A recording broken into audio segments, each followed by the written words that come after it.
I'm going to contrast some of the plants in my yard this year to what was in a video I posted last year.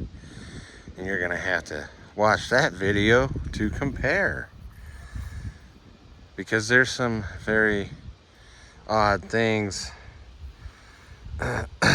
This rose, this is an old ancient rose.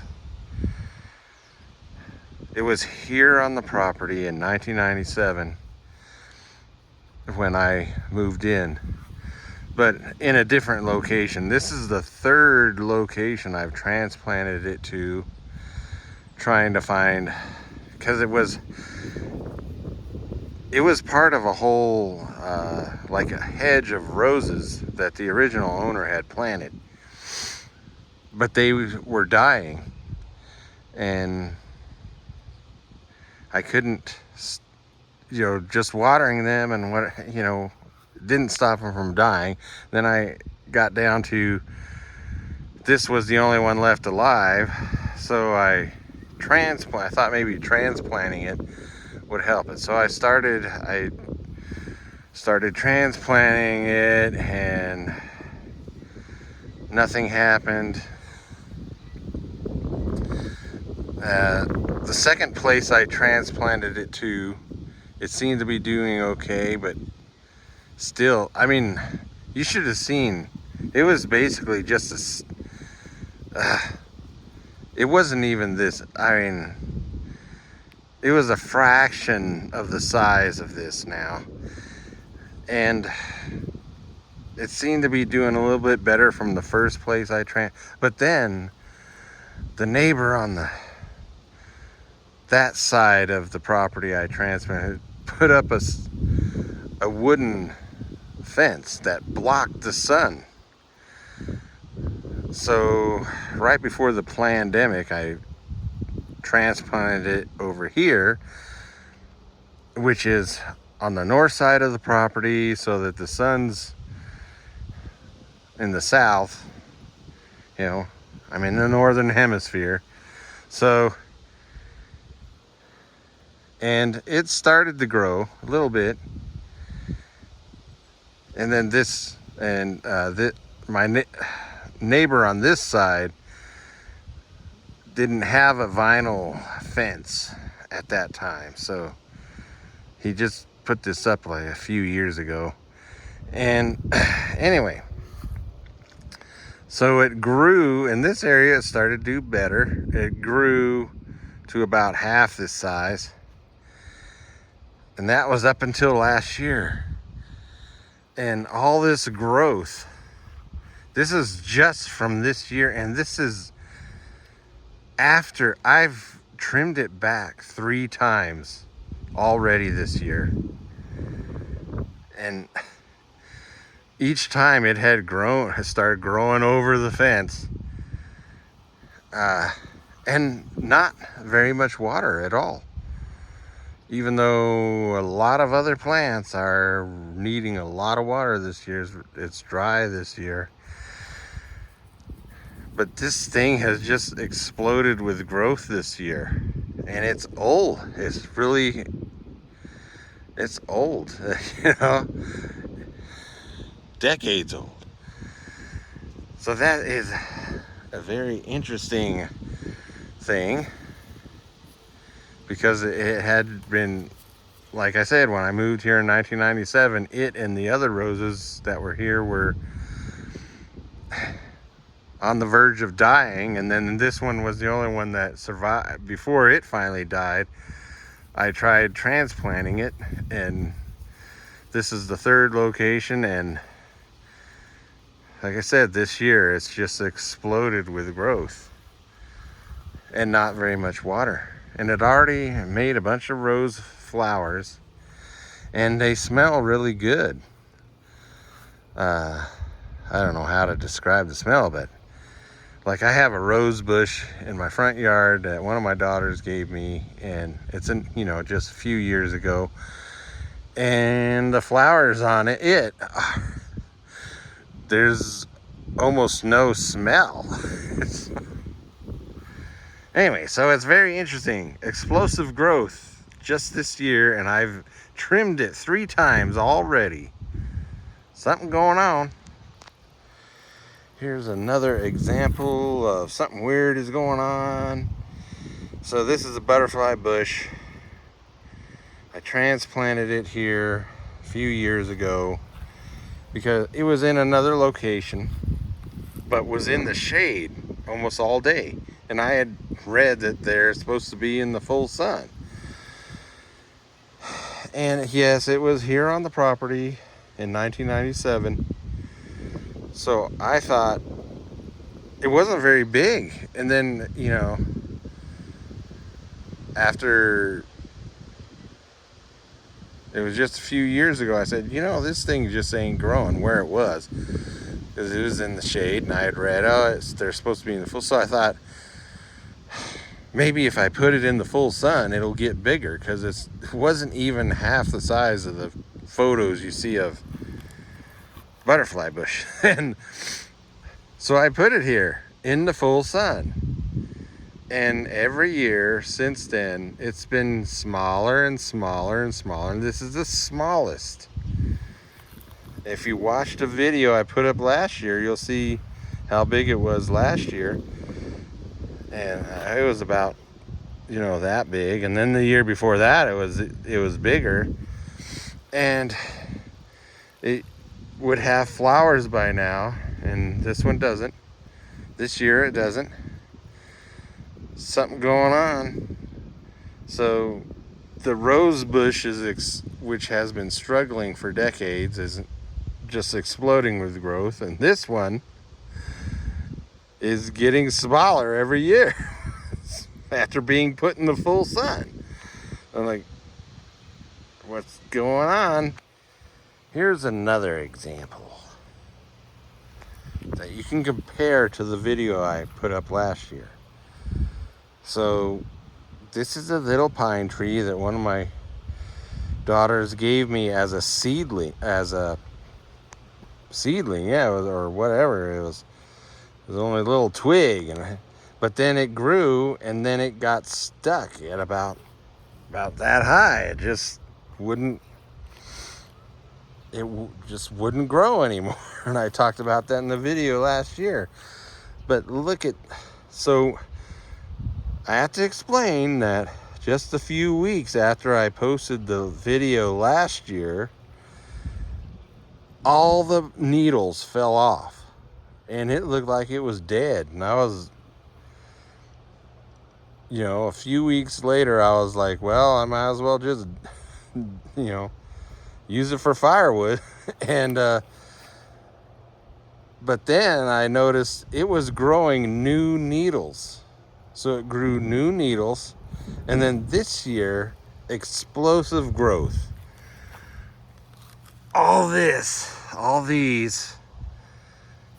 This is all new growth that just happened this year. And this whole branch, you could see by the coloration, this is growing like crazy this year. After almost a decade, at least a decade, I'd say almost a decade of doing nothing. And then looking like it died last year after I posted that video.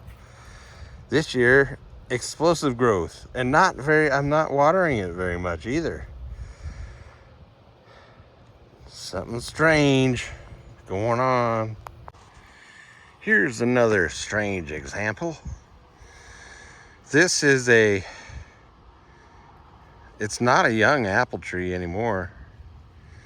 But see, I planted this from a seedling at least 15 years ago. And up until you watched the video last year, it's only about this tall. And it's been just like that pine tree, almost at least a decade of not doing any growth. And this year there's a little sucker down there. It's doing well. But all this stuff, this is all new growth this year. And again, not very much water compared to, I've got plants where it's like I have to constantly water them. But these plants that have been struggling for years and are showing explosive growth, I'm not watering them very much. So another strangeness. Here's my wild olive, or Russian olive. Most people in North America call them, but they're wild olive trees. And there's nothing unusual. This one's actually has been growing as a wild olive tree should. But I want to point out that I have neighbors around here that have much bigger Russian olive trees. But I got this one out of the Arco Desert, and it was only a little seedling, real little, and it's doing good.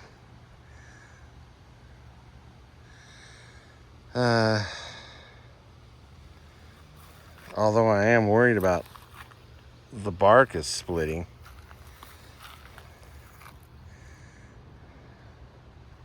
Okay, yeah, what I wanted to say, see how big it is? And when I got it out of the Arco Desert, it was only a little twig. That was in 2012. So it's gotten this big in 13 years? So what's up with my little my more than 15-year-old little apple tree and my more than a decade-old pine tree? This is one of the surviving lilac trees or bushes or whatever on this there's one other over in a corner, but they were here with a whole, almost a grove of lilac trees back here, and back in 1997 when I moved in. And there were some in my front yard, not there anymore, but that's the fault of the city anyway, forcing me to have a sidewalk anyway. But I decided last year, I've been trying to propagate the two old lilac bushes by, cuttings, and even tried splitting up the root area, because this thing was a lot bigger at one time.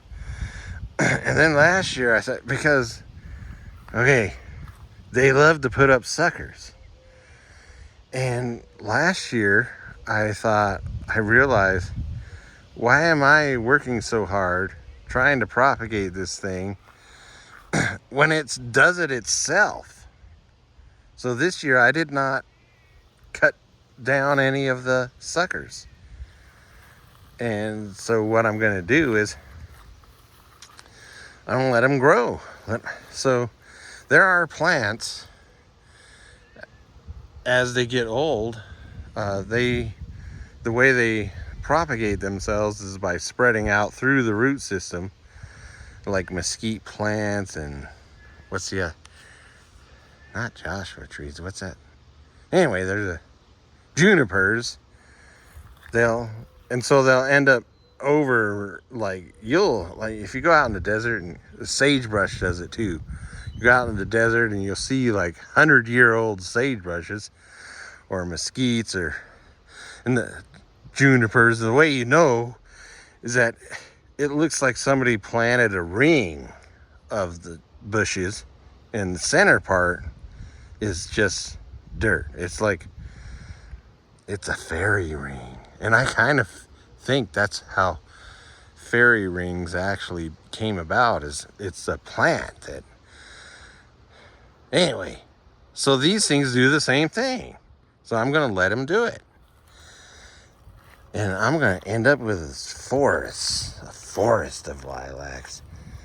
And then in here is, I've been trying to spread columbine seeds from the columbine in the front yard for decades with no results. And this one, and there's a littler one in there that they sprung up last year. So, and then there's these pea vine things, that ornamental things that take over your yard. Well, this is an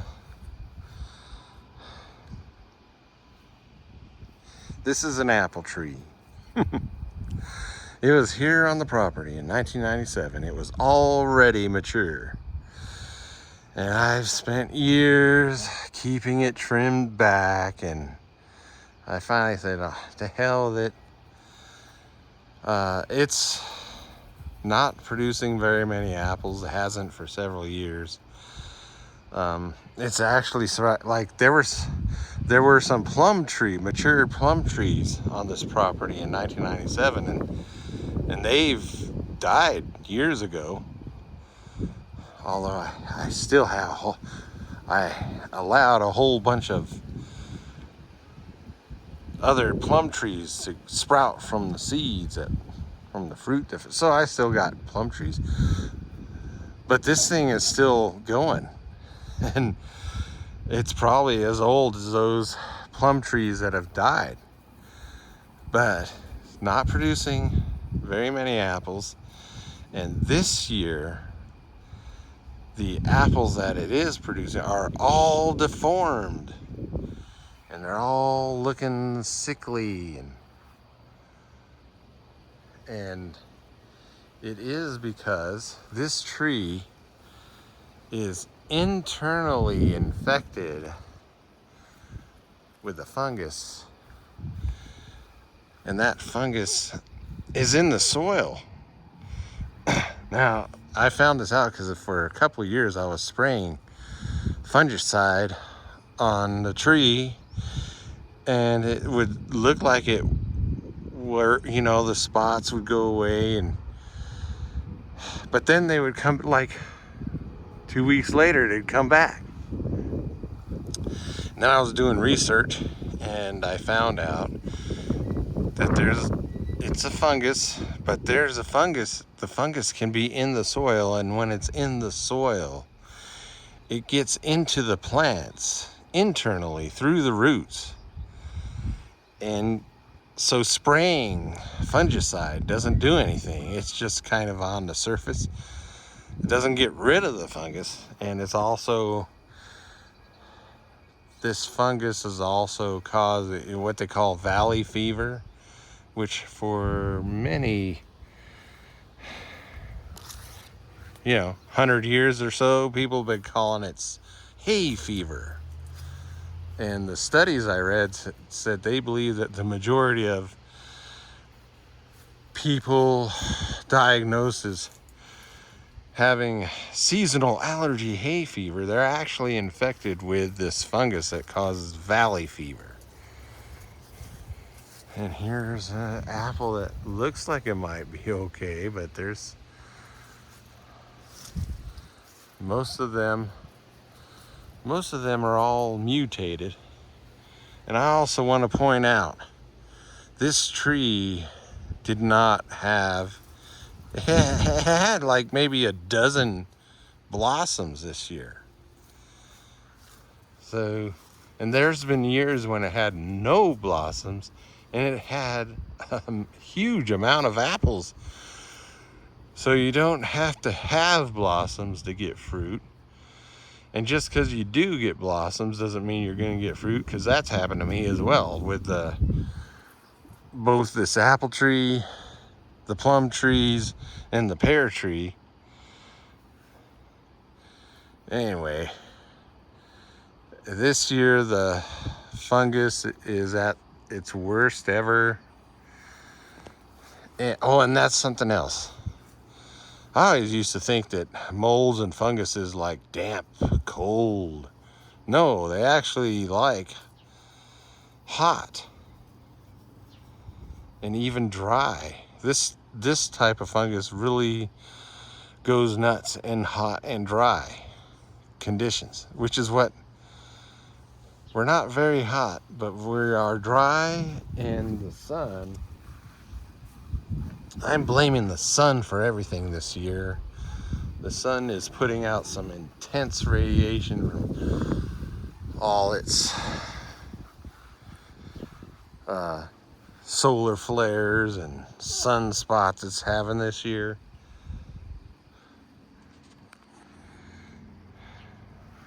So that's what I think that, last year we had the thing where it was confirmed, or was it last year or the year before that, or Argentinian astronomers confirmed the Earth has tilted even more on its axis, and now we're having a sun that's having a conniption fit this year. So I blame Mother Earth and Father Sun. The pear tree has a lot of fruit on it this year. It's also old. It's probably older than that apple tree.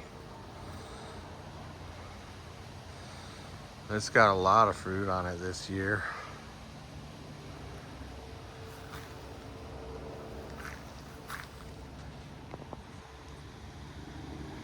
There's been years where it hasn't had any.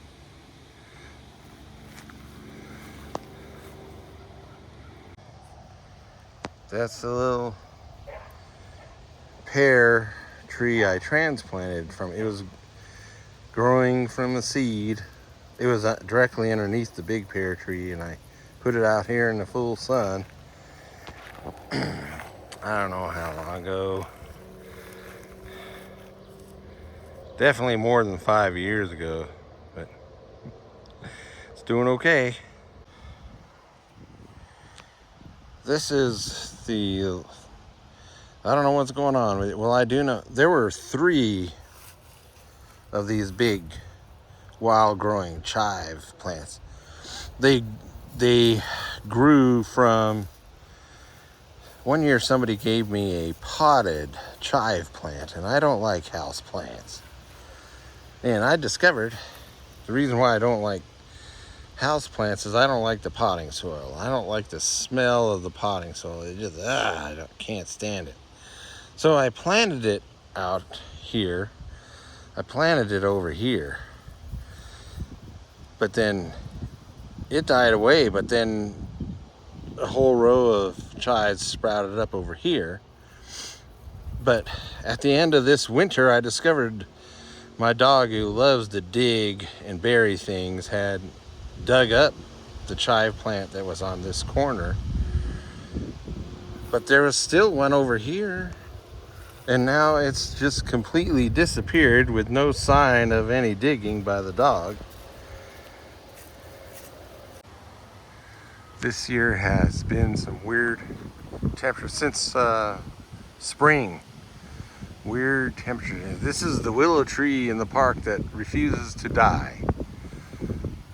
It always looks dead, but every spring it comes back.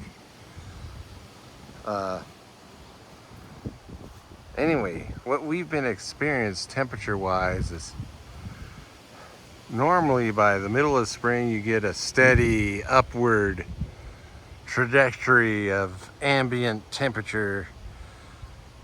So by summer we're in the 90s Fahrenheit, steady, every day, it's going to be in the 90s, and then by the middle of summer you're hitting hundreds. That's not happening this year. Instead, what's happening is we're doing a 5-day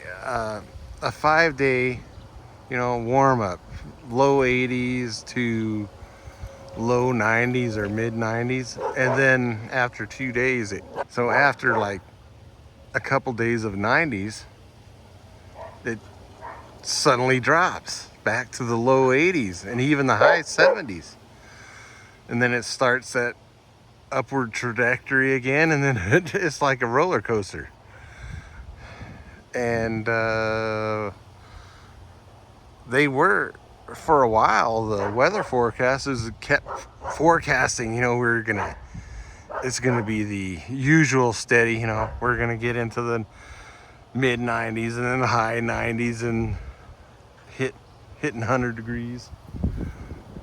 And now they've suddenly changed it. Now their forecasts are looking more, the long range temperature forecasts are looking more like a roller coaster. Working our way up to the hot and then and I know there's a lot of plants that don't like that kind of temperature roller coaster. So we're approaching August and I still haven't mounted my window mount air conditioner because I don't have central air conditioning. And I'm glad, because every time I put the window mount air conditioner in, my electricity bill quadruples for the time that I'm using it. And I can't afford that anymore. But the other temperature extreme we're having is we're still getting down into the high 50s at night.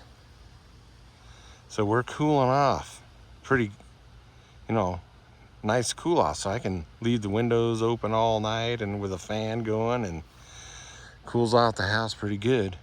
But again, there's a lot of plants, especially domesticated plants, that they don't like that. They want a more constant temperature range. But here's something else I need to so the other strange thing, this poplar tree used to be crammed full of starlings every summer, and you would just hear, like right now, we would be hearing a cacophony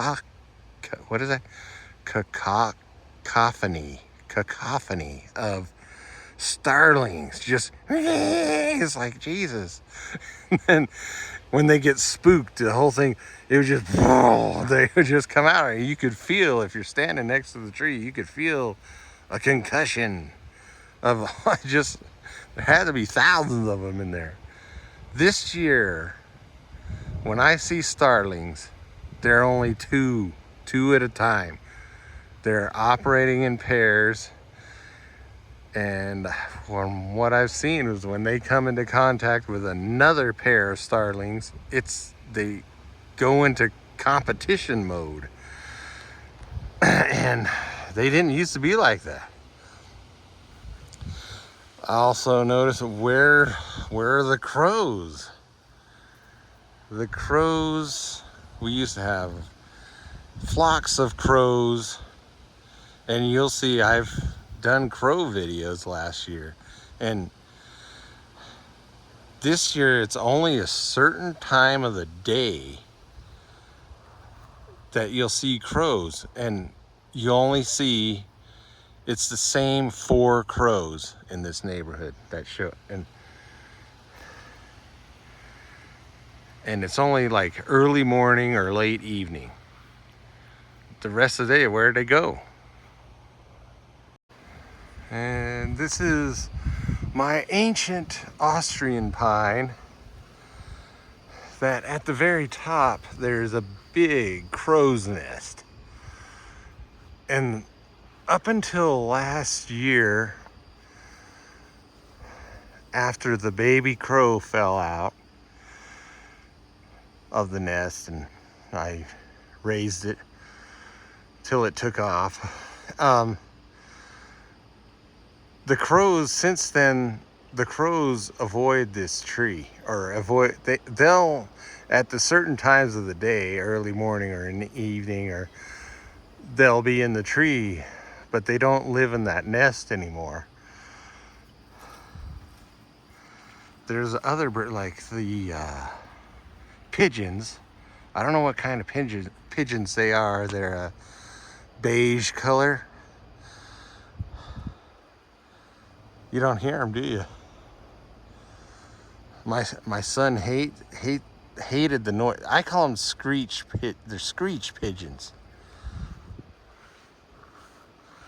because they don't make a they don't make a cooing noise. They make like a and they're pigeons. And my son hated them. He's like, anyway, but you used to see them all like these power lines and cable lines, and you would see them all over. Crows, the screech pigeons, starlings. Now it's only certain times of the day, and the numbers are just a fraction of what they used to be. And where's all the little birds? Little finch-like birds. You would, again, just at certain times of the day, and just a fraction of what they used to be. And I think it has something to do with, yes, it's Mother Earth and Father Sun. But what they've done is a lot of people think birds are vegetarians. They're not. They're meat eaters, and their primary source of food are bugs. Well, where's all the bugs? Father Sun and Mother Earth are screwing with the electromagnetic field. There's fewer bugs this year, way fewer. And I'm amazed that the spiders that are around are alive, because there's hardly any bugs. There's a lot of little teeny bugs. I don't see how they can survive on them. But there's a moth. So there's moths, but look at this. It's the middle of the day. What is the moth doing out? It should be out of sight, because they like the nighttime. Here's something else. The wasps have got a late start. In springtime there was hardly any, but now summertime they're going crazy, and they're focusing on building their egg laying facilities. And I've already gotten rid of several of their nests, and look at, here's this big one right here, and they're so totally focused on that.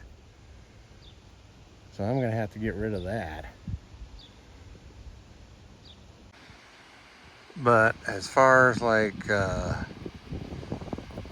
think, yeah, springtime there was hardly any bugs at all, and I think it was because of the temperatures. There's hardly any ladybugs this year. And on top of that, there's hardly any aphids this year for them to eat anyway. And the other bugs that are now showing up in summer, which are the flies are finally coming out. There were flies in springtime, but I'm saying not in the numbers that they usually are. It's like everything's got a late start. All the insects are starting out. The big push of insects is, instead of them coming forth in springtime, it's at summertime. So the whole bug season is the whole season off, or when they. And that's especially with mosquitoes. Like, there was no mosquitoes in spring, and now they're sucking my blood like dozens of times a week. But I don't see, where are they out here? I come out here, I don't see them. I don't have any standing water. But in the house in the evening, because I keep the windows open and the back door of the house open to try to keep the house cool. And it's certain time, once the sun goes down, they come out. Where are they coming from? There's like dozens of them. And I wish that, I don't know, they seem to avoid the cat face spider's web in my kitchen. But there's I got a few more spiders in the kitchen that their webs are full of teeny weeny little, but I don't see any mosquitoes in their webs. So it's like these mosquitoes can sense the spider web in there. Anyway, some of these spiders, I get rid of them every year, and they keep the same type of spider shows up in the exact same place every by springtime. It's like, is there an invisible sign that says, if you're this kind of spider, this is a good place for you to set up your house? It's like, what the? Anyway, they sense. It's like they sense. Okay, a spider was here before and apparently had a good time catching bugs. So I'll set it, you know. They're just, I mean, we're like, listen to how quiet it is. In previous years, you would just hear birds going crazy, flying around, and all kinds of different kinds of chirps and cacks and screeches, and wow, where are the birds? They don't like being out here anymore at the time of the day that the sun is from, you know, about 10 or 11 to, I'd say like 18, the 18 hour. They're gone. They didn't used to be like that. A couple of starlings just flew over.